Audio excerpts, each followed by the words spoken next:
সারা রাত রোজা রাখবে, সন্ধ্যার সময় ইফতার করবে। এই খানাটা খাইয়া তুমি ইফতার করবা, কিন্তু তোমার এই খানাটা যদি একটা মাছি একটা মশা খাইব তাইলে পাগল হইয়া যাইব। তোর কোন মুর্শিদের দেওয়া খানা সবাই খাইয়া সহ্য করতে পারে না, খুব মনোযোগ রে বন্ধু। কিন্তু মঞ্চর খেল্লাস পিছে পিছে যাইতেছে বনে, অঞ্চলের তলে লুকাইয়া লইয়া যাইতেছে। রাস্তার মধ্যে বইন খানাটা আমারে দে, বইন খানাটা আমারে দে। কিন্তু গাউসে পাক কইয়া দিছে মশা খাইলে পাগল হইব, মাছি খাইলেও পাগল হইব। বইনে জানে মুর্শিদে কইয়া দিছে খাইলে যা খাইবতে পাগল হইয়া যাইব, বাইরে তো হারাইলাম পাগল হইয়া যাইব।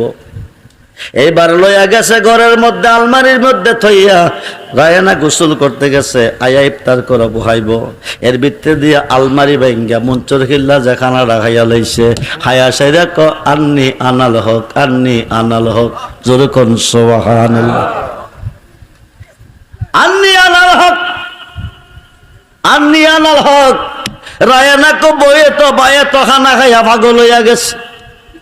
বাইরে হারাই লাইতেছে, ভাই পাগল হইয়া গেছে।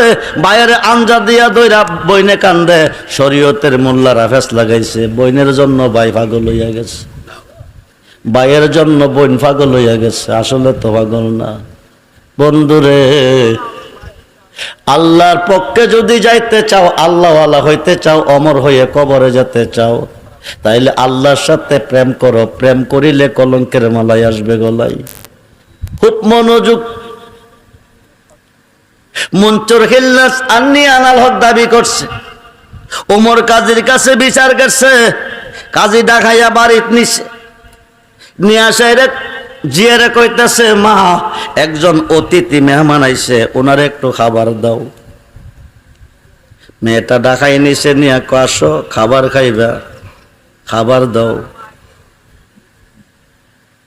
খাবার যখন খাওয়াইবার জন্য নিয়ে গেছে,